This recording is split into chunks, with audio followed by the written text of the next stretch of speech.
Aloha mai kako, brothers and sisters, all those who are tuning in. We'd like to give a warm welcome to all those who are uh, passionate enough to join in and all those who are involved in this beautiful podcast program. My name is Lionel Commencement Funaki. I come from the humble islands of Tonga, and I'm majoring in computer science and minoring in theater and psychology. So, still thinking about those two minors, but yes, it's a privilege beyond explanation to be part of this podcast and to have the wonderful opportunity to host it as well. So, like to extend gratitude to the technical team that's behind the scene making all this work. Thank you for your efforts and your support. We want to thank our guest from last Monday's Mentoring Monday podcast, Jonathan Tovey. For our Aloha Friday podcast this week, we will be having Nikki Holbrook as our guest on June the 10th at 3 p.m. Please be, keep in mind that 3 p.m. Uh, refers to Hawaii Standard Time. Next Monday, we will have Lani Pin as our guest for our Mentoring Monday podcast on June 13th at 3 p.m. Hawaii Standard Time. So it's pretty standard. The time is 3 p.m. For the podcasts that we just announced. So we'll get right into it. There's a lot of excitement behind this. There's a lot of anticipation, and I'm really, really excited myself because this touches on a lot of personal aspects of my life. And just to get into the beef, we'll go ahead and introduce our speaker for today. And I would just take the privilege of explaining a little bit about his background before we introduce him to all you. Keawe was born in Monterey and raised in Marina, California by a single mother alongside three brothers. Keawe is what you would call a sports enthusiast, as he claims sports saved me. He played football and ran track in college at the University of California, Los Angeles. While at UCLA, he started working with underserved high school students, kicking off his passion for advocating for the underrepresented talent. He currently works remotely in Washington State and is a husband and a father to three boys. Uh, Ladies and gentlemen, brothers and sisters, tokos and usos, let's welcome our guest podcast for today, Mr. Keawe Block. I appreciate that. Keawe, thank you Nice so intro. much for your time. There's a lot of gratitude towards the opportunity to be able to have this with you and to be able to talk, conversate, and address a lot of things that many people only wish from a distance, but having this opportunity to actually connect and express and share your key experiences in Google, and we'll talk about this later on as we go on with the podcast. But yes, Mr. Block, did I miss anything on your introduction? You covered it perfectly. I just want to make sure that I reciprocated the gratitude. I appreciate you all, asking me for to come and speak with you all to share my experience, but also giving me the time as well. So, very grateful. Oh, thank you, Mr. Keawe. This opportunity is not only with me, but with all the students of BYU Hawaii who are aspiring to, work in the industry that you represent. And without further ado, Mr. Block, Keawe, would you tell us a little bit about your what you do uh, uh, for a living right hmm now? Yeah, absolutely. So, I currently work at Google. I've been here at Google for a little over 10 years now. I'm in the recruiting space. So, what my current role is I head all of our tech recruiting efforts, specifically focused on DEI. And by DEI, meaning diversity, equity, and inclusion, right? So, the whole focus of my organization is ensuring that we are intentionally going out and recruiting and building equitable hiring practices for folks that come from underrepresented groups, right? So whether that be Black plus, Latinx, women, Native plus, Native Pacificus, we have a intentional effort focused on that. So again, in my current role, I have an organization of about 40 folks that I work with, recruiters, managers, strategists, and everything like that. And we essentially are here to hire for all of our different product areas. And when I say product areas, meaning YouTube or Chrome or anything like that. So my team hires for all the technical roles for all of those different product areas across the Americas. My goodness, that is just a juicy bunch of information. It's like, oh, gee, you're like describing the ingredients that go inside that hamburger. And oh, thank you so much Don't for get all me hungry now. the. Absolutely. Yeah. I got a bottle of water here. To help me throughout this. Yeah. Absolutely. Shout out to Lay. Thank you for the bottle of water. And uh, Chris. So, just with what you just explained, it's apparent that Google and its employees have to pass through you, or in other words, you pick what makes Google, right, and all its parent companies, and that is just mind-boggling. To tell us a little bit more about your background, where your Yeah. ancestry is from.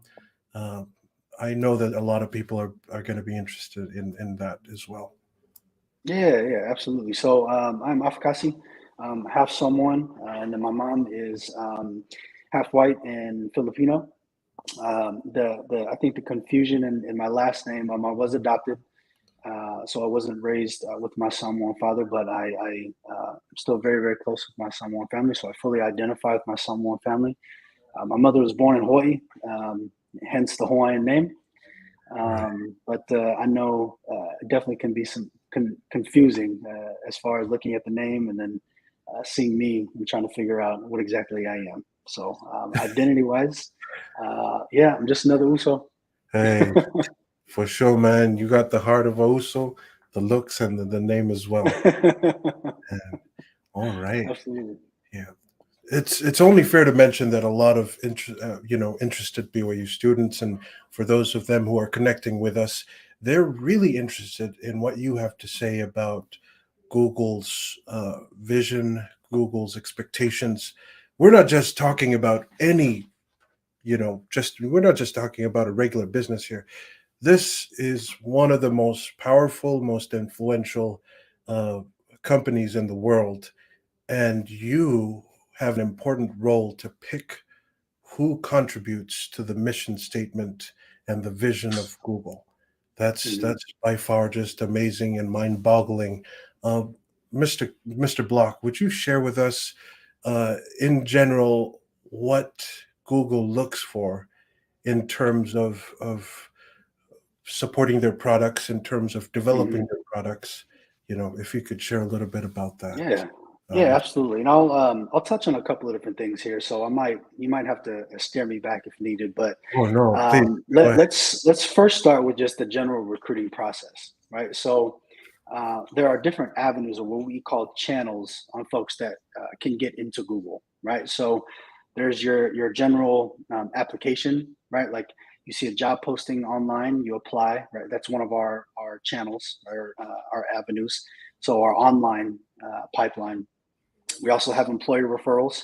For some employee referrals is a big thing at Google because the focus or the thought process behind that is good people know good people, right? So that's another avenue.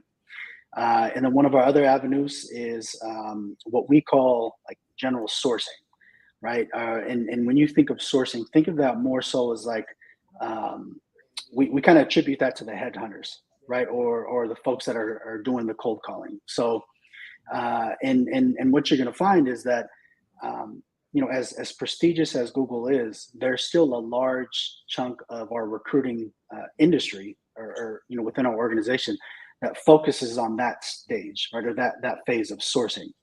And again, what that means is essentially, imagine you're very happy currently in BYU in Hawaii, right? But you have another school that is really looking to get you to join them. So they're going to be reaching out to you, calling you, emailing you.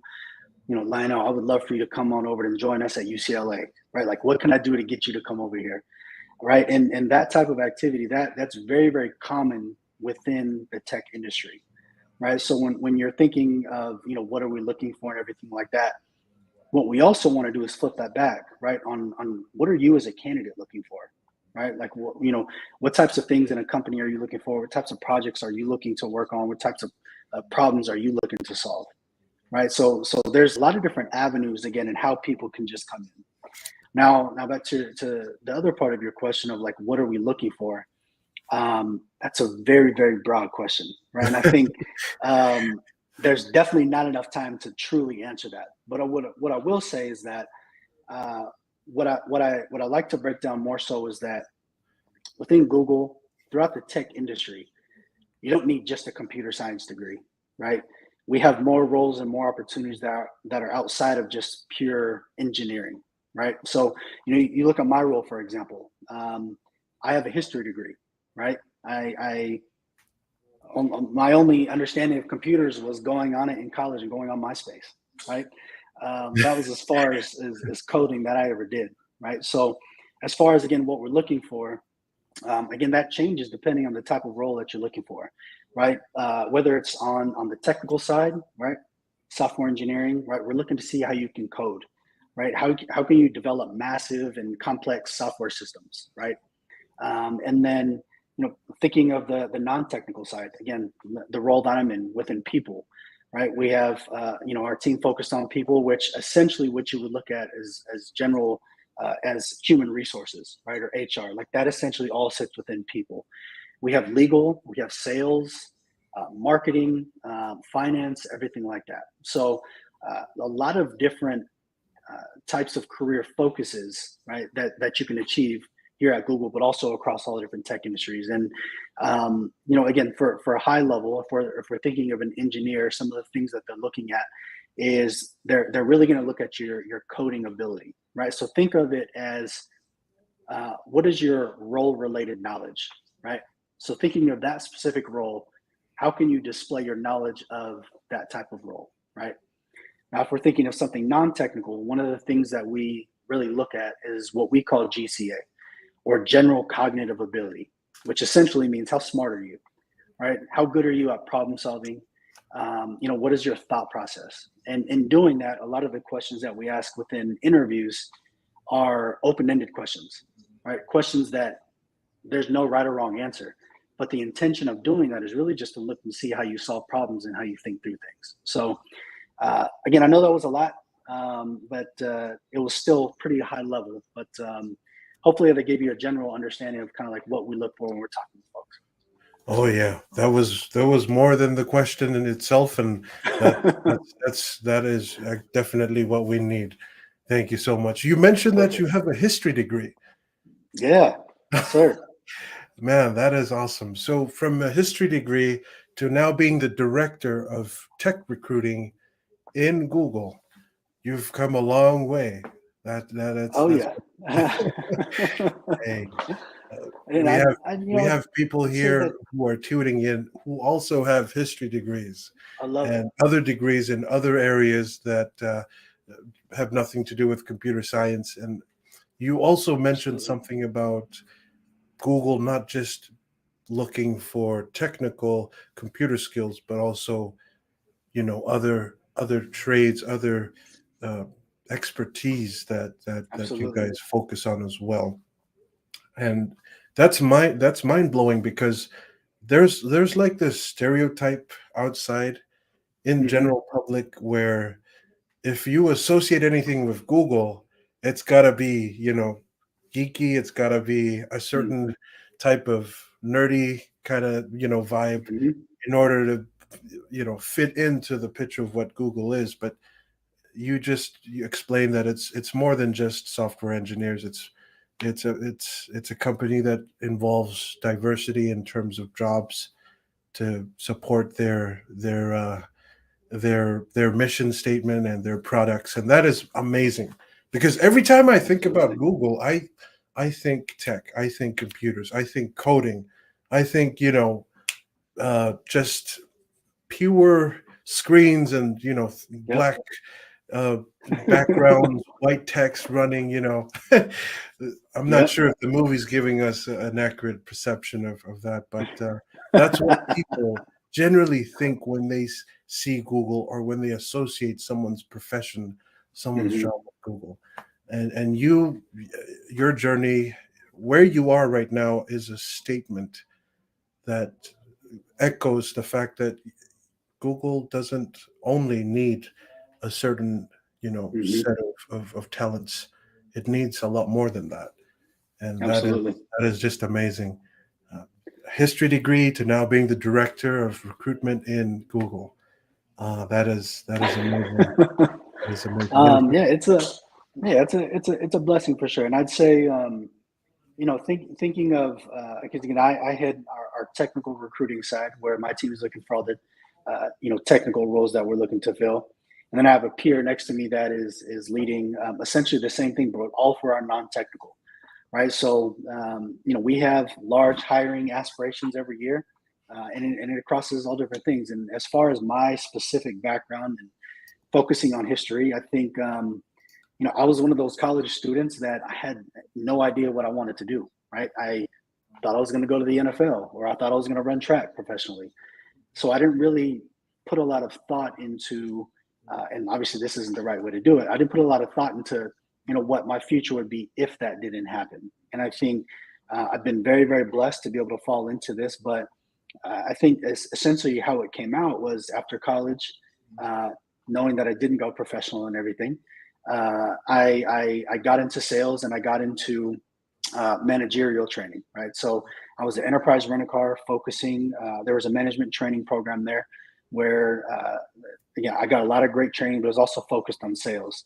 Now, what that did was open up the door that I was able to apply those types of skills into this current role, right? And thinking of sales, if I try to tie that directly into recruiting, the recruiting piece, right? I was talking about that sourcing channel, right? That headhunting channel, right? That's, being comfortable making those cold calls and everything. So the intention there was, how could I take these skills that I can apply in my previous experience and apply that into this new world? And I think also as a former athlete, the mindset that I had was, obviously I'm very, very competitive, and I can see the type of life that tech can provide for my family. So I went all in, and my thought process was, again, like an athlete, how do I be better than everybody else, right? Obviously while doing it the right way, but how do I take that and take all these opportunities and continue to drive and build a life for my family that I didn't have? So I think it's rooted a lot in obviously the way that I was raised, my experience, my background and everything, but tying that into, you don't need a certain type of degree to get into Google, right? It's, how can you develop those types of skills that are necessary and apply it into the role that you would like to do, right? So, for example, there's a lot of folks, engineers, software engineers that completely switch career focuses, right? 10 years out of college, right? They have degrees in business or whatever, but then they switch and focus on the engineering piece. So, all that to say is, if you could apply those skills, you'll definitely have an opportunity. Wow. Thank you so much for talking about that. A vast amount of our audience, I can imagine, are also those who are not in the technical field, but are in fields that are really important to run an organization, including Google. Man, that is just really interesting, and a lot of interesting facts to take into consideration. Um, Absolutely. what are some of the what are some of the biggest challenges that you faced when you were, developing those skill sets to be marketable as an asset to one of the most important companies in the history of mankind? Like, what are some? Yeah.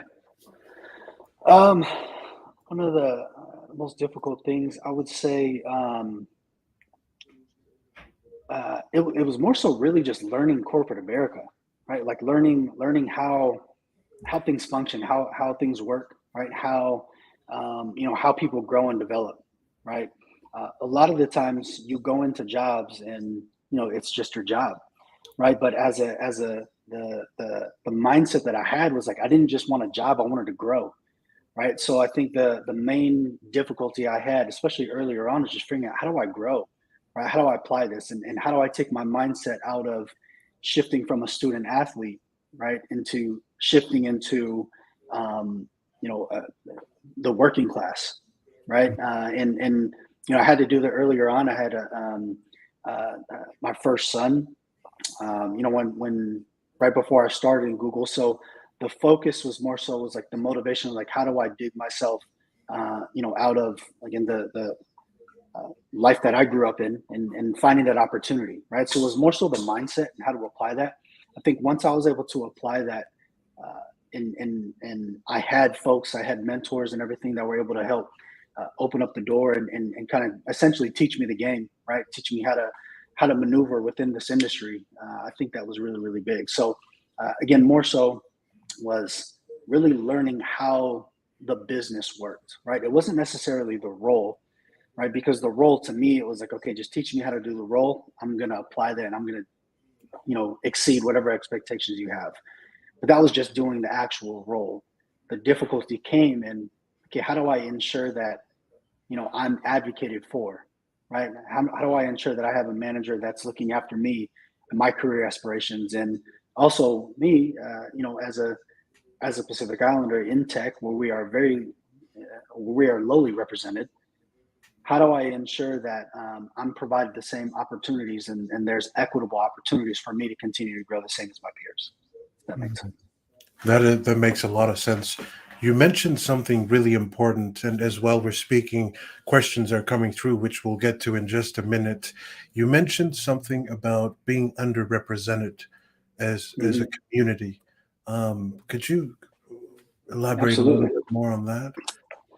Yeah, yeah. So a lot of what we're trying to do at Google is essentially build a representative workforce, right? And what we mean by that is, the way that I like to say it is like Google is essentially a microcosm of the world, right? Like the workforce that we have here, right? We have offices located worldwide, right, in every different region, all through Asia, all through Europe, the Americas, where there's Google located everywhere.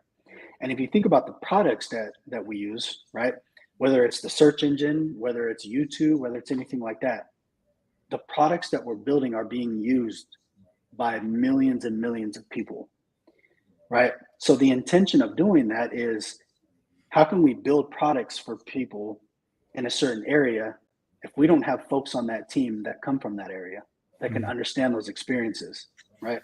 I think one of the main examples that we talk about a lot is YouTube. Back in the day, right? When YouTube first transitioned over into mobile, right? The feature now, if you're looking on your phone and you turn it, right, the video can turn sideways to fill up the whole screen. Right, right. Landscape portrait. When exactly, yep. When YouTube first did that, they didn't have anyone on the team that was left-handed. Oh, So when we released it, the issue for folks that were left-handed who were holding their phone that way and turning it, the video was spinning upside down. So wow. if you think of that and think of how truly important it is to have a representative team building these products that are used by millions of people, right? Like that's now core and essential to our mission, right? So when we're talking about representation, essentially what we do, it's a lot of math that goes into it. We have a lot of amazing people that do this research, but they essentially map our entire market, right? So for example, if they're looking across the United States, they're looking at folks that are within the technical industry. We want to understand, okay, what percentage of this industry identifies, right, in my case, as Pacific Islander? Okay, cool. Now, Google, our goal is to ensure that this percentage of our workforce also identifies as Pacific Islander, right? So we have actual representation goals that are a part of our all up Google-wide goals of ensuring that we have proper race and ethnicity identification representation goals. And that's core in everything that we do. I see. How is that number doing? How's that percentage of representation doing so far in Google, um, with Pacific Islanders, people Yeah. from the Pacific? Yeah, so I mean, as we all know, Pacific Islanders already are a very very small percentage of the population here in the United States, as is, right? I think we're less than 1% of the population. So as far as where we're trending now, we are trending towards what those goals are. However, right, it's still a very very small percentage, right? Mm, But one of the cool things where I know that we are doing this intentionally is that in 2021, that's when Google officially went out and identified Native Hawaiians and other Pacific Islanders as a core part of our representation goals. mm.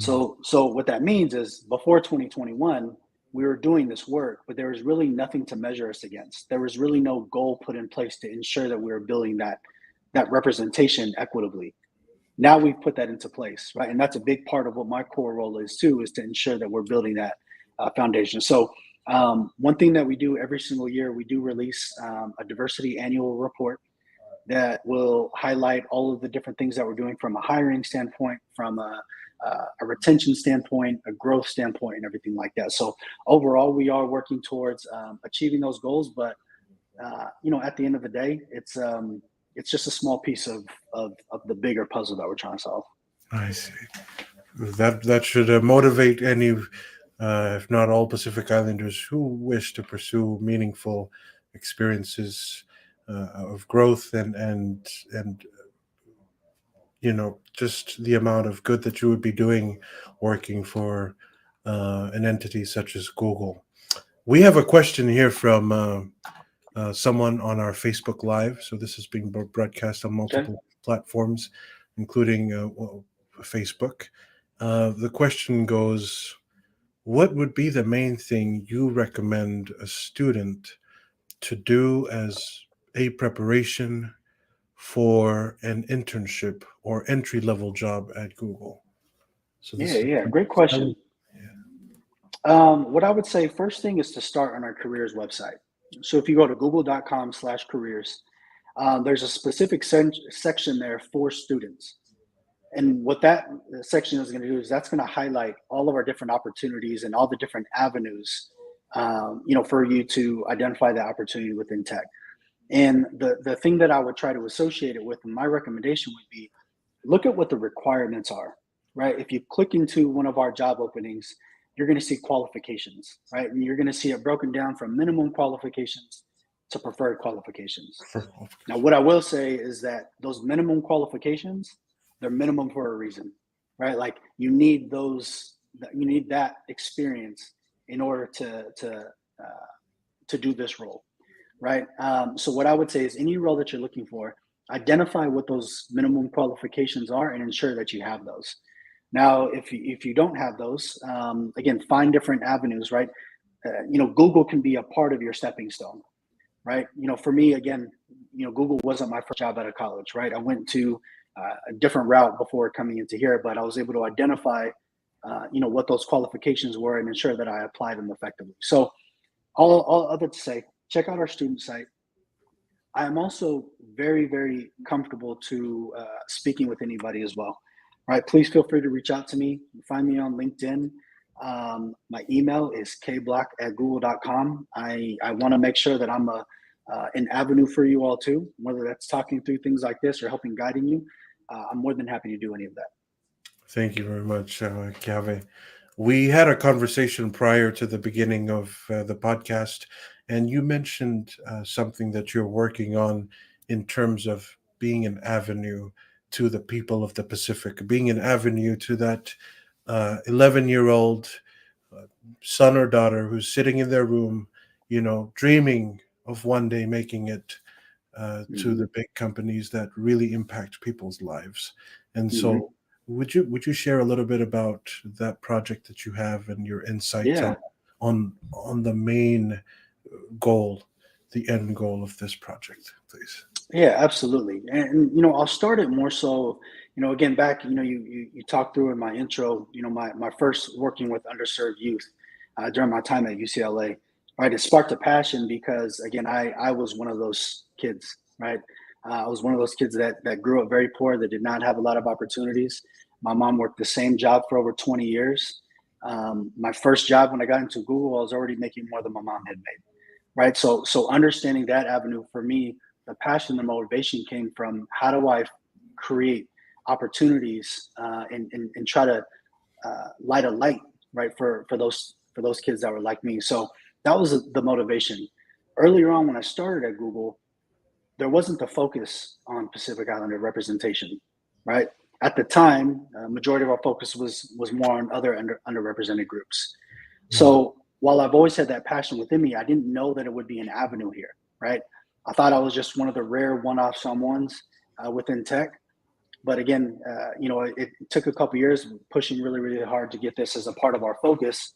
And now, like I said, in 2021, applying that as one of our goals. So what that's done is ensure that this is a part of Google's mission, is to ensure Pacific Islander representation. I think what that's rooted in is, again, like I said, not only my upbringing, but what I know is very common for our people and their upbringing. And again, the thing with me, I look back when I was a student, I thought my way to make it out was sports, right? Um, but the problem was, again, I didn't have that plan for what if sports don't work. So what we want to try to do, what I've been working on here at Google is, we've been growing and hiring obviously more Pacifica people within Google. What we're currently working towards is we've established a community group, but what we're currently working towards is being officially recognized and identified as a Google employee resource group. And once we do that, we will be able to push this work a lot further. We've called this group the Pacifica People's Collective. And again, it's a group of myself and about 12 others that we formed our leadership committee. And really what we're pushing out at this point in time is really just the educational piece, right? Trying to tie in the understanding of, who Pacifica people are, right? And ensuring that we have the proper representation, the proper seat at the table. Because a lot of, what's happened, and I won't go too far into it, but if we look back into the 80s, once the term Asian American Pacific Islander was coined, right, what that did is naturally group our cultures together. And I think we all know that while I personally stand an ally to our Asian community, Pacific Islanders are not that. So a lot of what we've been focusing on recently are how do we ensure that Pacifica people have the proper representation at the table, right? So that's being built within Google. And then across the tech industry, what we've also been doing is just intentionally reaching out, right? Just by networking, identifying other Pacifica people at other large tech companies. We have constant communication, but what we're looking to do is that when we do, events like this, interviews or podcasts like this, or if we go and speak to schools or anything, we want to come as a full Pacifica People's Alliance, right? To ensure that we're representing tech, because what we want to do is that, like you said, when there's that 11-year-old kid, right, or that little girl who wants to code and build computers, or whether someone wants to come in and they also want to head our tech recruiting, we want to make sure that they can see people like them, right? I think that was a big thing for me as a kid. I didn't see anyone like me at companies like this, so this was never a thing for me. So what we're trying to do is ensure that we establish that for the youth. And again, we're intentionally working on building that so that we can ensure that we have a network of people ensuring that we're here to represent our Pacifica people and make sure that we're opening the door.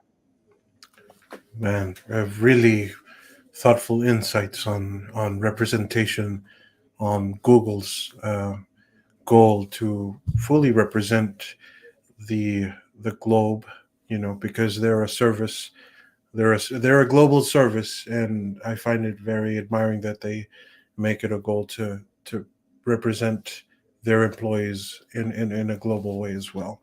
So that's Absolutely. amazing. Keawe, your background um, has blessed you with certain circumstances, certain experiences that have shaped the way you view life. A lot of people can relate to your experiences because you're Pacific Islander, because you're Samoan, you're Ausa, you're a Toko, and everyone knows that, knows about Samoa. Um, and you were raised by a single mother. She raised three kids single-handedly, and to see how far you've come based on where you've been is just, you know, inspiring. Nothing short of Appreciate that. inspiring to those who also go through the same thing. I myself, I was raised by a single mom, and um, life is different for those of us who are raised by single parents, and you can attest to that. But where you are right now is a testament that it doesn't matter where you began, but where you're going. That truly, Absolutely. matters. For those who you are currently inspiring, including myself, if you were to, you know, uh, give advice, or let's put it this way, let's go back to when. Imagine if we're going back in time. We're going back to when you were still 12, probably 13 or 14, maybe 15, and knowing all of the trials and all the difficulties that you would have to face to be where you at right now.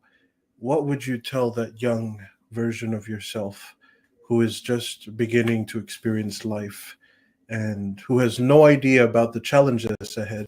What would you tell this little young boy? What would you encourage him?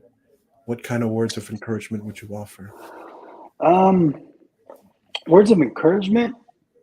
Well, first I would go back and I would slap myself up a couple times because um, I was a bad little boy. But I think we I all think, have our time. yeah, absolutely.